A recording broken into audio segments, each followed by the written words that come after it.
Hi everyone. ಇವತ್ತು trading setup ಎಲ್ಲೆಲ್ಲಿ ತೊಗೊಂಡ್ವಿ ಅಂತ ಹೇಳ್ತೀನಿ ನೋಡಿ. ಆ್ಯಂಡ್ ಇವತ್ತು ಗ್ಯಾಪ್ ಡೌನ್ ಆಗಿಲ್ಲ, ಗ್ಯಾಪ್ ಅಪ್ ಆಗಿಲ್ಲ. Day opening previous day close ಆಗಿದೆಯಲ್ಲ ಅಲ್ಲಿ ನಿಯರೇ ಓಪನ್ ಆಗಿದೆ. ಆ್ಯಂಡ್ ಇನ್ನೊಂದು ಏನಂದರೆ, ನಾವು ಏನಕ್ಕೆ ತರ್ಡ್ ಕ್ಯಾಂಡಲಲ್ಲೇ ನಾವು ಟ್ರೇಡ್ ತೊಗೊಂಡ್ವಿ ಅಂದರೆ ನೋಡಿ, ಇನ್ ಕೇಸ್ ನಾವು ಡೇ ಹೈ ಬ್ರೇಕ್ ಆದಾಗ ತೊಗೊಂಡ್ರೆ ಟಾರ್ಗೆಟ್ಸು ಲೆಸ್ ಇದೆ, ಆ್ಯಂಡ್ ಡೇ ಲೋ ಬ್ರೇಕ್ ಆದರೆ ಟಾರ್ಗೆಟ್ಸು ಮೋರ್ ಇದೆ. ಆ್ಯಂಡ್ ನಾವು ಈವನ್ ನಮಗೆ ಇಲ್ಲಿ ಸ್ಟ್ರಾಂಗ್ ರೆಸಿಸ್ಟೆನ್ಸ್ ಇದೆ. ಪ್ರೀವಿಯಸ್ ಡೇ ಅಲ್ಲಿಂದ ಬ್ರೇಕ್ ಆಗಿ ಮೇಗಡೆ ಹೋಗಿಲ್ಲ, ಅದಕ್ಕೋಸ್ಕರ ಡೇ ಸೆಕೆಂಡ್ ಕ್ಯಾಂಡಲ್ ರೆಡ್ ಆಗಿದ್ದ ತಕ್ಷಣ ನೆಕ್ಸ್ಟ್ ರಿಟ್ರೇಸ್ಮೆಂಟ್ ಆಗಿದೆ. ಆ ರಿಟ್ರೇಸ್ಮೆಂಟ್ ಆಗಿ ಬ್ರೇಕ್ ಆಗಿ ಡೌನ್ ಬರ್ತಾ ಇದ್ದಂಗೆ ನಮಗೆ ಈ ಕ್ಯಾಂಡಲು ನಾವು ಟ್ರೇಡ್ ತೊಗೊಂಡಿದ್ದೀವಿ. ಅದು 1:4.5 ಗಂಟೆ ಹೋಗಿದೆ, ನಾವು 1:4ಗೆ ಕ್ಲೋಸ್ ಮಾಡ್ಕೊಂಡಿದ್ದೀವಿ. ಆ್ಯಂಡ್ ನಾವು ಟಾರ್ಗೆಟ್ ಇಕ್ಕಿದ್ದು first previous day low break ಆಗಿದ ತಕ್ಷಣ ನಮಗೆ ಪ್ರೀವಿಯಸ್ ಎಲ್ಲೆಲ್ಲಿ ರೆಸಿಸ್ಟೆನ್ಸ್ ಇದೆ ಅಂತ ಚೆಕ್ ಮಾಡಿದಾಗ ನಮಗೆ ಸಿಕ್ಕಿದ್ದು 25,110 120 ಅಂತ ಅಂದ್ಕೊಂಡ್ವಿ. ಆ್ಯಸ್ ಸೂನ್ ಆಸ್ 120 ಟಚ್ ಆಗಿದ ತಕ್ಷಣ ನಾವು ಆಲ್ ಆಫ್ ಎಲ್ಲ ಪೊಸಿಷನ್ಸು ಕ್ಲೋಸ್ ಮಾಡ್ಕೊಂಡಿದ್ವಿ. ಈವನ್ ನಾವು ಲೈವ್ ಟ್ರೇಡಿಂಗ್ ಕ್ಲಾಸಲ್ಲಿ ಹಾಕಿದ್ವಿ, ಬಟ್ ಅದು ರೆಕಾರ್ಡಿಂಗ್ಸ್ ಆಗಿಲ್ಲ. ಬಿಕಾಸ್ ಆಫ್ ದಟ್ ನಾವು ಇದರಲ್ಲಿ ಎಕ್ಸ್ಪ್ಲೇನ್ ಮಾಡ್ತಾ ಇದ್ದೀನಿ. ಅದು ಈವನ್ ನಾವು ಅದನ್ನು ಯಾಕಂದರೆ ಕರೆಂಟ್ ಇವತ್ತು ಹೋಗಿತ್ತು ನಾನು ಲೈವ್ ಎಕ್ಸ್ಪ್ಲೈನ್ ಮಾಡಬೇಕಾದ್ರೆ, ಅದಕ್ಕೋಸ್ಕರ ನಾನು ಇಲ್ಲಿ ಎಕ್ಸ್ಪ್ಲೈನ್ ಮಾಡ್ತಾಯಿದ್ದೀನಿ ನೋಡಿ. ಆ್ಯಂಡ್ ಈ ಎಲ್ಲ ಟ್ರೇಡ್ಸ್ ಆದಮೇಲೆ ನಾವು ಇಲ್ಲೊಂದು ಶಾರ್ಟ್ ಎಂಟ್ರಿ ತೊಗೊಂಡ್ವಿ ಈ ಕ್ಯಾಂಡಲ್ ಹತ್ರ, ಬಟ್ ನಮಗೆ ಅದು ಕರೆಕ್ಟಾಗಿ ಬ್ರೇಕ್ಔಟ್ ಆಯಿತು. ಅದಕ್ಕೋಸ್ಕರ ನಾವು ವೆಯ್ಟ್ ಮಾಡಿ ನಾವು ಎಂಡ್ ಆಫ್ ಇಲ್ಲಿ ತೊಗೊಂಡ್ವಿ ಟ್ರೇಡ್. ಎಲ್ಲಿ ಅಂದರೆ ಅರೌಂಡ್ 12:10ಗೆ ಟ್ರೇಡ್ ತೊಗೊಂಡ್ವಿ. ಆ 12:10 ಏನಕ್ಕೆ ತೊಗೊಂಡ್ವಿ ಅಂತ ಹೇಳಿದ್ರೆ, ಒಂದು ನಿಮಿಷ ತೋರಿಸ್ತೀನಿ. ಇಲ್ಲೊಂದು ನೋಡಿ, ಇಲ್ಲೊಂದು ಟ್ರೆಂಡ್ ಲೈನ್ನ ಡ್ರಾ ಮಾಡಿದ್ದೀವಿ. ಈ ಒಂದು ಟ್ರೆಂಡ್ ಲೈನು ಅದು ಬ್ರೇಕ್ ಆಗಿದೆ, ಅದನ್ನು ನಿಮಗೆ ಡಾರ್ಕಾಗೆ ಮಾರ್ಕ್ ಮಾಡಿ ತೋರಿಸ್ತಾ ಇದ್ದೀನಿ. ಆ್ಯಂಡ್ ಇಲ್ಲೊಂದು ಟ್ರೆಂಡ್ ಲೈನ್ ಡ್ರಾ ಮಾಡಿದ್ದೀನಿ, ಅದು ಡಾರ್ಕಾಗಿ. ಈ ಎರಡು ಟ್ರೆಂಡ್ ಲೈನ್ನ ಬ್ರೇಕ್ ಮಾಡಿ ಒಂದು ಬುಲ್ಲಿಶ್ ಕ್ಯಾಂಡಲ್ ಬಂದಿದೆ. ಆ್ಯಂಡ್ ಇಲ್ಲೊಂದು ಬಾಟಮಲ್ಲಿ ಸಪೋರ್ಟ್ ಇದೆ. ಅದಕ್ಕೋಸ್ಕರ ನಾವು ಈ ಟ್ರೇಡ್ನ ತೊಗೊಂಡ್ವಿ. ಏನಕ್ಕಂದರೆ ನಮಗೆ ರಿಸ್ಕ್ ಕಡಿಮೆ ಇದೆ, ರಿವಾರ್ಡು ಡೇ ಹೈ ಗಂಟ ಇದೆ ಅಂತ ಅಂದ್ಬಿಟ್ಟು ಈ ಟ್ರೇಡ್ನ ತೊಗೊಂಡ್ವಿ. ನಮಗೆ ಅದೇ ಥರ ನಮಗೆ 1:5 ರಿಸ್ಕ್ ರಿವಾರ್ಡಲ್ಲಿ ಟ್ರೇಡ್ ಬಂದಿದೆ. ಇದು ನಿಮಗೆ ಲೈವ್ ಟ್ರೇಡಲ್ಲಿ ರೆಕಾರ್ಡಿಂಗ್ಸ್ ಇರುತ್ತೆ, ಅದರಲ್ಲಿ ನಿಮಗೆ ನೋಡ್ಬೋದು ನಾವು ಕರೆಕ್ಟಾಗಿ ತೊಗೊಂಡಿದ್ದೀವಾ ಇಲ್ವಾ ಅಂತ. ಏನಕ್ಕೆ ತೊಗೊಂಡ್ವಿ ಅಂದರೆ, ಕಂಟಿನ್ಯೂಸ್ ಆಗಿ ನಮಗೆ ಸೈಡ್ ವೇಸ್ ಮಾರ್ಕೆಟ್ ಆಗಿತ್ತು.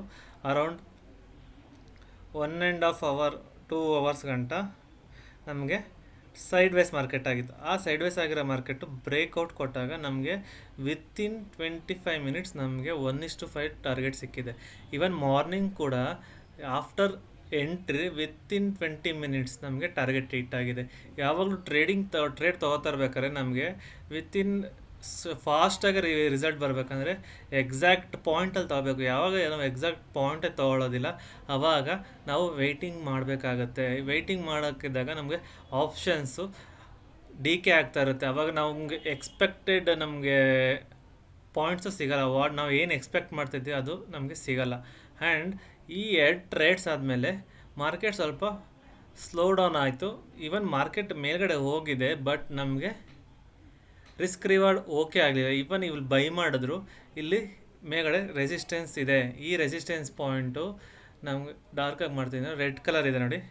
ಈ resistance point multiple times rejection ಆಗಿದೆ. ಆ್ಯಂಡ್ ಈವನ್ ಅದು ಬ್ರೇಕ್ ಆಗಿ ಡೇ ಹೈ ಗಂಟೆ ಹೋಗಿ ಡೇ ಹೈಯಿಂದ ಬ್ರೇಕ್ ಆಗಿದೆ ನೋಡಿ. ಈ ಕ್ಯಾಂಡಲ್ ನೋಡಿ, ಫಸ್ಟ್ ಕ್ಯಾಂಡಲ್ ಇದೆ ನೋಡಿ, ಈ ಫಸ್ಟ್ ಕ್ಯಾಂಡಲಿಂದ ಅದು ಮೇಲ್ಗಡೆ ಹೋಗಿ ಬ್ರೇಕ್ ಆಗಿಲ್ಲ. ಅದಕ್ಕೋಸ್ಕರ ಅಲ್ಲಿಂದ ಪುನಃ ರಿಜೆಕ್ಷನ್ ಆಗಿದೆ. ಆ ರಿಜೆಕ್ಷನ್ ಆಗಿ ಪುನಃ ರಿಟ್ರೇಸ್ಮೆಂಟ್ ತೊಗೊಂಡಾಗ ನಾವು ಒಂದು ಟ್ರೇಡ್ ತೊಗೊಂಡ್ವಿ. ಈವನ್ ಅದು ಕೂಡ ನಮಗೆ 1:3 ಗಂಟೆ ಬಂದಿದೆ. ಈ ಎರಡು ಟ್ರೇಡು ನಿಮಗೆ ರೆಕಾರ್ಡಿಂಗ್ಸಲ್ಲಿ ಸಿಗುತ್ತೆ, ಬಟ್ ಫಸ್ಟ್ ಟ್ರೇಡು ರೆಕಾರ್ಡ್ ಮಾಡಿದ್ವಿ, ಬಟ್ ರೆಕಾರ್ಡಿಂಗ್ಸಲ್ಲಿ ಸಿಕ್ಕಿಲ್ಲ. ಯಾಕಂದರೆ ಡ್ಯೂ ಟು ಇಂಟರ್ನೆಟ್ ಇಶ್ಯೂಯಿಂದ ಅದು ರೆಕಾರ್ಡಿಂಗ್ ಸೇವ್ ಆಗಿಲ್ಲ. ಬಟ್ ಯಾರ್ಯಾರು ಜಾಯ್ನ್ ಆಗಿದ್ರು ಅವರೆಲ್ಲ ಪ್ರಾಫಿಟಬಲ್ ಆಗಿ ಟ್ರೇಡ್ ಮಾಡಿ ಎಕ್ಸಿಟ್ ಆಗಿದ್ದಾರೆ. ಆ್ಯಂಡ್ ಇನ್ನು ಒನ್ ಮೋರ್ ಏನಂದರೆ, ನಮಗೆ ಇವತ್ತು ಫಸ್ಟ್ 1 ಅವರು ಒಂದು ಸೈಡ್ ಮೂವ್ ಆಗಿತ್ತು, ಸೆಕೆಂಡ್ ಹಾಫಲ್ಲಿ ಒಂದು ಸೈಡ್ ಮೂವ್ ಆಗಿದೆ. ಈ ಥರ ಟ್ರೇಡು ಎವ್ರಿ ಡೇ ಸಿಗಲ್ಲ. ಆ್ಯಂಡ್ ನಮಗೆ ವಾಲಟಿಲಿಟಿ ಜಾಸ್ತಿ ಇದ್ದಾಗ ನಮ್ಗೆ ಗೊತ್ತಿರಬೇಕು ಯಾವಾಗ ಟ್ರೇಡ್ ತೊಗೋಬೇಕು, ಯಾವಾಗ ಎಕ್ಸಿಟ್ ಮಾಡಬೇಕು ಅಂತ. ಯಾವಾಗ ನಾವು ಕರೆಕ್ಟಾಗಿ ಎಂಟ್ರಿ ಮತ್ತು ಎಕ್ಸಿಟ್ ಮಾಡ್ತೀವಿ ಆವಾಗಲೇ ನಮಗೆ 1:4, 1:5 ಆ್ಯಂಡ್ 1:3 ರಿಸ್ಕ್ ರಿವಾರ್ಡ್ ಸಿಗೋದು. ಇಲ್ಲ ಅಂದ ಟೈಮಲ್ಲಿ ನಮಗೆ ಯಾವತ್ತೂ ರಿಸ್ಕ್ ರಿವಾರ್ಡ್ ಸಿಗೋದಿಲ್ಲ. ಆ್ಯಂಡ್ ನೋಡಿ, ಎಲ್ಲದರಲ್ಲೂ ನಮಗೆ 1:3 ಅಬೋನೇ ಸಿಕ್ಕಿದೆ. ಈ ಥರ ಟ್ರೇಡ್ ಸಿಗಬೇಕಂದ್ರೆ ಲೈವ್ ಟ್ರೇಡಿಂಗ್ ಸ್ಟ್ರೀಮಿಂಗ್ಗೆ ಬನ್ನಿ, ಎಲ್ಲರೂ ಜಾಯ್ನ್ ಆಗಿ, ಶೇರ್ ಮಾಡಿ. ಯಾರ್ಯಾರು ಕಲಿಬೇಕಂತ ಇದ್ದಾರೆ ಅವ್ರಿಗೆಲ್ಲರಿಗೂ ಶೇರ್ ಮಾಡಿ. ಜಾಯ್ನ್ ಆಗಿ. ಡೈಲಿ 9:30 ಇರುತ್ತೆ. 9:30 and before if in case ಏನಾದರೂ ಆಪರ್ಚುನಿಟಿ ಇದ್ದರೆ ನಾನು ಬೇಗನೆ ಬಂದಿರ್ತೀನಿ. 9:15ಗೆ ಮಾರ್ಕೆಟ್ ಓಪನ್ ಇರುತ್ತೆ. ಶೇರ್ ಮಾಡಿ, ಸಬ್ಸ್ಕ್ರೈಬ್ ಮಾಡಿ. ಯಾರ್ಯಾರು ಕಲಿಬೇಕಂತ ಅವ್ರಿಗೆಲ್ಲರಿಗೂ ಶೇರ್ ಮಾಡಿ. ಆ್ಯಂಡ್ ನಾವು ಕೇಳೋದಂದೆ, ಈ ಒಂದೇ ಕೇಳೋದು, ಸಬ್ಸ್ಕ್ರೈಬ್ ಮಾಡಿ. ಇಂಥ ಕಂಟೆಂಟ್ ವೀಡಿಯೋಗಳನ್ನ ನಿಮಗೆ ಡೈಲಿ ಹಾಕ್ತಿರ್ತೀನಿ. ಏನೇನು ಇವತ್ತು ಮಾರ್ಕೆಟಲ್ಲಿ ಆಗಿದೆ, ಇವತ್ತು ಸೈಡ್ ವೇಸ್ ಇತ್ತ ಮಾರ್ಕೆಟು, ಇವೆಲ್ಲ ಏನಾಗಿತ್ತು ಅಂತ ಪ್ರತಿಯೊಂದು ಹೇಳ್ತೀನಿ. ಇವತ್ತು ನೋಡಿ ಮಾರ್ಕೆಟ್ ಎಲ್ಲಿ ಓಪನ್ ಆಗಿದೆ ಅಲ್ಲಿ ಇನ್ ಬಿಟ್ವೀನ್ ಒಂದು 30-40 ಪಾಯಿಂಟ್ಸಲ್ಲೇ ಮಾರ್ಕೆಟ್ ಕ್ಲೋಸ್ ಆಗಿದೆ. ಇವನ್ ಎಸ್ಟರ್ಡೇ ಎಷ್ಟು ಕ್ಲೋಸ್ ಆಗಿತ್ತು ಅದ್ರ ನಿಯರ್ ಬೈಯೇ ಕ್ಲೋಸ್ ಆಗಿದೆ ಮಾರ್ಕೆಟು. ಏನೂ ಬೇರೆ ಆ ಕಡೆ ಈ ಕಡೆ ಎಲ್ಲೂ ಹೋಗಿಲ್ಲ ಮಾರ್ಕೆಟು. ವಾಲಟಾಲಿಟಿ ಇದೆ, ಬಟ್ ಮಾರ್ಕೆಟ್ ಕ್ಲೋಸ್ ಆಗಿದ್ದು ಎಲ್ಲಿ ಓಪನ್ ಆಗಿದೆ ಅಲ್ಲೇ ಕ್ಲೋಸ್ ಆಗಿದೆ, ಅರೌಂಡ್ 20 ಪಾಯಿಂಟ್ಸಲ್ಲಿ. ಅದಕ್ಕೋಸ್ಕರ ಯಾರ್ಯಾರು ಇದು ಸೆಲ್ಲಿಂಗ್ ಮಾಡಿದ್ರು ಅವ್ರಿಗೆ ಒಳ್ಳೆ ಅಪರ್ಚುನಿಟಿ. ಆ್ಯಂಡ್ ಈವನ್ ಬೈ ಮಾಡಿದವ್ರಿಗೆ ಒಂದು ಕ್ಯಾಪಿಟಲ್ ನಾವು ಎಷ್ಟು ಇನ್ವೆಸ್ಟ್ ಮಾಡಿರ್ತೀವಿ ಅದಕ್ಕಿಂತ ಚೆನ್ನಾಗಿ ನಾವು ಗೇಯ್ನ್ ಮಾಡಿದ್ದೀವಿ. ಅದಕ್ಕೋಸ್ಕರ ಹೇಳ್ತಾ ಇದ್ದೀನಿ, ನೀವು ಚೆನ್ನಾಗಿ ಕಲ್ತ್ಕೊಳ್ಳಿ ಎಲ್ಲಿ ಬೈ ಮಾಡಬೇಕು, ಎಲ್ಲಿ ಸೆಲ್ ಮಾಡಬೇಕು. ಆಪ್ಷನ್ ಬೈಯರ್ಸ್ಗೆ ಟ್ರೆಂಡಿಂಗ್ ಡೇ ದಿನ ಕ್ಯಾಪಿಟಲ್ ಹೇಗೆ ಬೇಕಾದರೂ ನಾವು ಡಬಲ್ ಮಾಡ್ಕೊಳ್ಳೋ ಚಾನ್ಸಸ್ ಇರುತ್ತೆ. ಆ ಡಬಲ್ ಮಾಡ್ಕೊಳ್ಳೋ ಚಾನ್ಸಸ್ ಯಾವಾಗ ನಾವು ಕರೆಕ್ಟಾಗಿ ಎಂಟ್ರಿ ಆ್ಯಂಡ್ ಎಕ್ಸಿಟ್ ಯಾವಾಗ ಕಲ್ತ್ಕೊತೀವಿ ಆವಾಗ ನಮ್ಮ ಕಾನ್ಫಿಡೆನ್ಸು ಜಾಸ್ತಿ ಆಗುತ್ತೆ.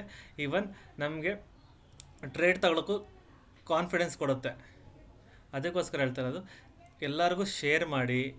ಏನಕ್ಕೆ ಹೇಗೆ ತೊಗೋಬೇಕು ಟ್ರೇಡಿಂಗು, ಮತ್ತು ಯಾವಾಗ ತೊಗೋಬೇಕು, ಹೇಗೆ ಟಾರ್ಗೆಟ್ನ ಸೆಟಪ್ ಮಾಡಬೇಕು, ಪ್ರತಿಯೊಂದು ನಾವು ಲೈವ್ ಇದರಲ್ಲಿ ಹೇಳ್ತೀವಿ. ಈವನ್ ಈ ವಿಡಿಯೋದಲ್ಲೂ ನಾವು ಹೇಳಿದ್ದೀವಿ ಏನಕ್ಕೆ ನಾವು ಟಾರ್ಗೆಟ್ನ ಎಲ್ಲೆಲ್ಲಿ ಸೆಟ್ ಮಾಡಿದ್ದೀವಿ ಅಂತ.